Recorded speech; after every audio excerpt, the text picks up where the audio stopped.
Hello my sweeties and welcome back to my channel. If you don't already know me, my name is Celise and thank you for joining my spooky little family. In today's video, we will be talking about some mommy horror that's gonna stick with you this Mother's Day. Let's get into the video.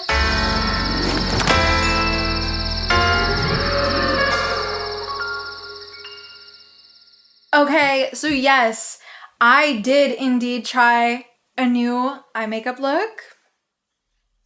Is it giving bimbo mommy? Is it? That's what I wanted it to give. So in today's video, since it is about to be Mother's Day, a day that is often hard for lots of people, maybe it's good for some people, I don't know, but this is a day where all of us horror baddies are like, yes, we need a good mommy horror film. Now, before we get into the list, which I have a few here that I think are pretty cool, there are some underrated ones, and there are also some silly ones. We have a great variety today. I do want to let you all know that I will not be including any pregnancy horror films on this list. So do not comment, "Where's Rosemary's Baby?" She's not here, okay?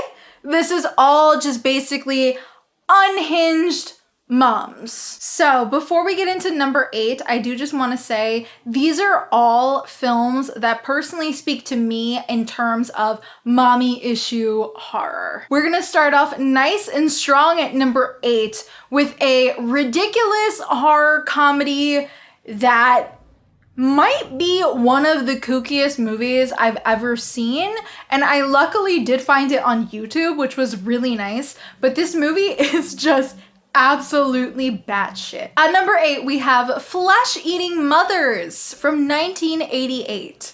This movie is so weird, but in the best way.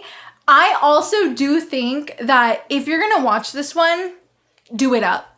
Party it up. You definitely need a little edible action or like a good margarita or something. You need to really party with this one. It's pretty ridiculous. This is one of those very cheap, schlocky, late 80s horror comedies. Honestly, everything looks pretty bad. The way it's shot doesn't look really great. Practical effects are really funny, but that's really part of the charm with this one. All of the acting was really funny as well. I did love everyone's accents. I don't know where exactly they are. I think Jersey, but there was some great accents in here. Like, there's this one line where it just killed me. Like, the guy was like, "Oh, I found my mother eating my brother," or something, and it was just hilarious. It was ridiculous.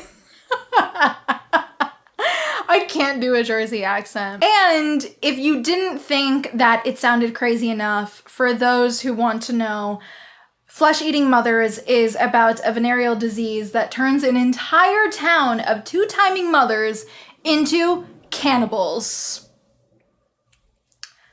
It's great. It's a great time. It's so stupid. Granted, there are some times where it does get a little bit slow and you're like, come on. And that's why I think you definitely need to have a bunch of friends over and you need to party when you watch this one, because it'll help out with some of the slower bits. But I do promise, if you really love just that 80s ridiculous, really, really over the top, silly kind of movie, this is the one for you. Check it out. And now at number 7, we have one that I have seen the poster a couple times and I was always like, oh my God, that's right. Jamie Lee Curtis is in a mommy horror movie. I have to check that out. And I just never did. And also no one ever talks about it. I finally watched it and it is here at number 7. We have Mother's Boys from 1993. And this film is pretty wild. This film follows a sexy but unstable wife and mother, little Dommy Mommy, Jude, who walked out on her family 3 years ago. Now, just as suddenly, she is back. But her husband, Robert, has fallen in love with Callie, an assistant principal at his son's school. So, as you could imagine, things go pretty south from there. This is a movie that I'm going to be real, not everyone is going to like.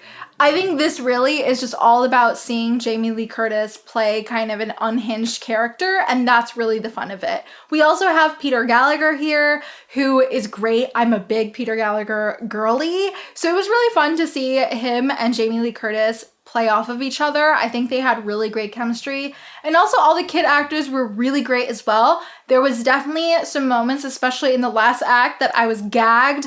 I think the movie takes a little bit of time to get there, but when you get there, it is worth it. It's crazy. This is definitely a horror movie that if you are familiar with a parent manipulating you, then this one will hit for you. It sure did for me. So even though we're not talking about Rosemary's Baby today, we are still celebrating Mia Farrow because at number 6, I have The Haunting of Julia. This film is about wealthy housewife Julia who, after the death of her daughter, abruptly leaves her husband and moves into an old Victorian home in London to restart her life.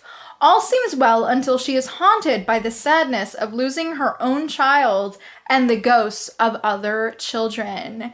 So this film is very, very interesting. This one, I will say, is a lot more on the serious side than the other two I just listed.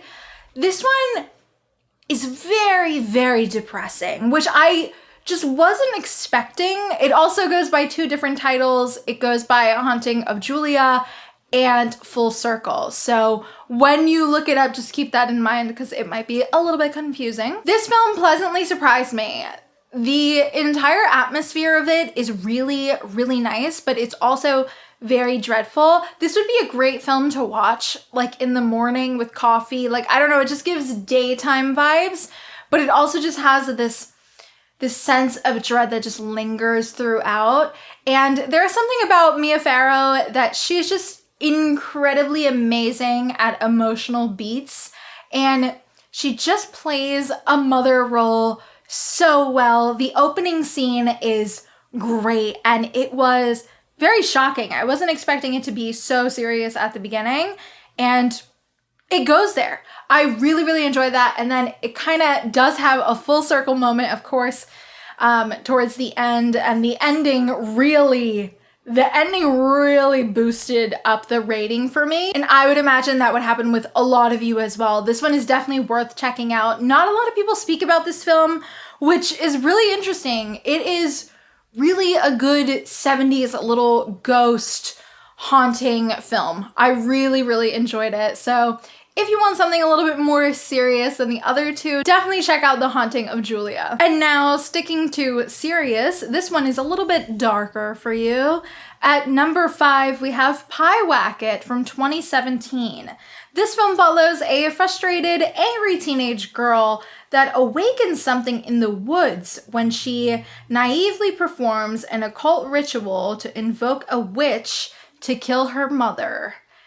I was so pleasantly surprised with this movie, and this one is so underrated. I don't know why more people don't talk about this one, but I really liked it. This one has some sequences that have stuck with me and have made me like creeped out in the dark or just looking at the corner, like hoping I don't see anything. This one, really good. Great use of atmosphere, great use of jump scares, and the acting was really good from everybody as well. For a small indie film, I really enjoyed this one. I really don't have anything negative to say. It's one of those movies for me that is a little bit subtle in its horror, and I really enjoy that. And I just love the entire dynamic between the mother and the daughter. I felt like it felt very real and genuine. All the characters felt like real people. Love that. It's just a great little intimate indie horror film, and I do really want you guys to check it out if you haven't already. And now at number 4, we have one of my favorites that I have spoken about a little bit here and there on the channel. This one stars Joan Crawford. It is Straight Jacket, and this film is from 1964. Straight Jacket follows a woman who, after a 20-year stay at an asylum for a double murder, she returns to her estranged daughter where suspicions arise about her behavior. This one I literally have no notes. This was a solid watch for me. Joan Crawford is amazing in it, to no surprise, right? But really what does it for me, what sells it for me is, of course, the direction of William Castle, who I just personally feel like was so incredibly talented, and so far I have really enjoyed almost all of his movies, and I think this is one of his best. We get Joan Crawford unhinged in this kind of almost very lush horror film, and I really love that. I love 60s horror. 70s is my favorite decade of horror for sure, but 60s is close to it. It just has something about it that is so beautiful and theatrical and extra, and I love that, and you really get that with Straight Jacket. Loved her. Loved it. It's a great one. If you're into 60s horror, if you haven't seen enough from Joan Crawford, I definitely recommend checking that one out. And now, as we get even deeper into unhinged mommy horror, this one is definitely, out of all the films on this list, disturbing and is a very intense movie. So if you are not looking for an intense, kind of disturbing film, you may want to skip this one. But at number 3 for me, we have Koko, and this is from 2011. Suffering from double vision, a single mother tries to take care of her baby in the grip of terrifying hallucinations. Experiencing a nervous breakdown, she is deemed unfit to take care of her child and has it taken away from her. The only respite the mother has from her visions is when she sings. An award-winning novelist overhears her singing whilst riding the bus, and the pair subsequently develop a volatile relationship. This is not for the faint of heart. I actually really enjoyed Koko a lot. This movie is one of those ones that it's not a feel-good movie at all. I would definitely say you need to be in the right headspace to check out this film. But if you're really looking for a film that grips you and has these incredibly moving, captivating performances, you definitely want to check this out. The woman who plays Koko, her name is Koko, actually. And she is just incredible. She's incredible. She also helped write this film, and it really shows. Her and the director are actually the 2 leads in the film. So you could just tell this was already a passion project, and it felt like a very personal story to both of them.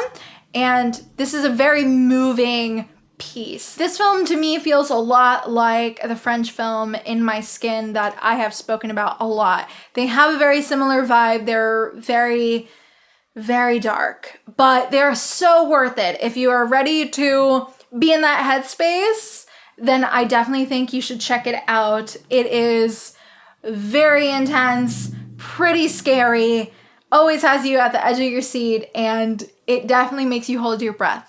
So if that's something you're looking for, definitely check out Koko. And now at number 2, we have one of my absolute favorite horror films of all time. This one came out in 2022. It is Hatching. 12-year-old Tina is desperate to please her mother, a woman obsessed with presenting the image of a perfect family.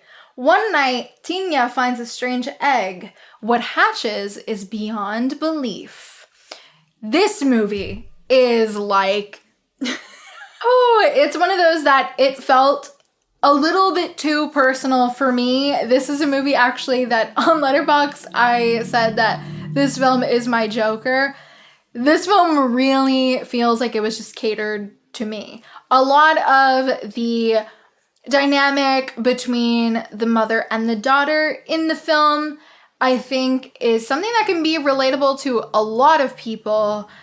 There's just a lot there. There's a lot of meat to this story. And I do have to talk about the use of puppeteering. I love that. There was great use of practical effects as well in the film. And it's just a really great film. Not enough people were talking about it in 2022, which is such a shame. It really is a great one. I can't say enough good things about it. It's also directed by a woman, so we love that here. And I have no notes. It's one of those that if you enjoy kind of these weird, fantastical horror films, then I do think it'll be for you. It's also one of those that would definitely be a good, nice watch early in the day with some coffee. There's some beautiful scenery in the film, and I just loved it. I loved it so much. If you haven't seen Hatching, I really recommend you check it out. It's so worth your time. Okay, and I'm so excited, baddies. We're at number 1. This is a film that I actually just watched this year for the first time, and I got to see it in a packed theater, which was amazing to celebrate Japanese horror, and it was so much fun. This film is called Oni Baba from 1964. While her son Kichi is away at war, a woman and her daughter-in-law survive by killing samurai who stray into their swamp, then selling whatever valuables they find. Both are devastated when they learn that Kichi has died, but his wife soon begins an affair with a neighbor who survived the war. Okay, so that's all I'm gonna say because the synopsis kind of gives everything away. Don't want that. Oni Baba is so worth your time. Oh my goodness, all of these movies are worth your time, but Oni Baba, make it a priority. This film right now is actually on HBO Max. Oh wait, sorry, I'm supposed to call it Max, right? Is anybody actually doing that? Anyways, definitely check it out. This film really is one of those movies that is all for the girlies with the mommy issues. It's all for you. It really is so good. There's a great balance of like this kind of haunting imagery with a certain mask in the movie. And then there's like this comedic feel to it. There was a lot of little bits that were really funny, which I liked. Everything really works well together. The film doesn't feel like it drags at all, and it's about 105 minutes. There's just something really relaxing about the movie as well. There's a lot of wind noises that's very, very relaxing, a lot of nature sounds. This would also be a great film to watch during the day. I do really like this one. The mother and daughter-in-law relationship is so interesting, and I just love the full circle moment and what happens at the end, because it's like, fuck around and find out the movie. But honestly, without giving anything away, Oni Baba is so much fun, and I do think that you should check it out. It is my number 1 for a reason. And don't you want to find out what that reason is? Go check it out. That is it for today's video. Thank you so much for watching. Don't forget to like and subscribe, as it really helps me a lot. And be sure to click that little notification bell to be up to date every single time I upload. And let me know in the comments if you plan on checking out any of these horror films for Mother's Day. Let me know of any I didn't mention here that are not pregnancy horror, because I definitely need to watch more of them. I hope that I helped you find a hidden gem or two. Thanks so much for watching, and I will see you guys in the next one. Bye.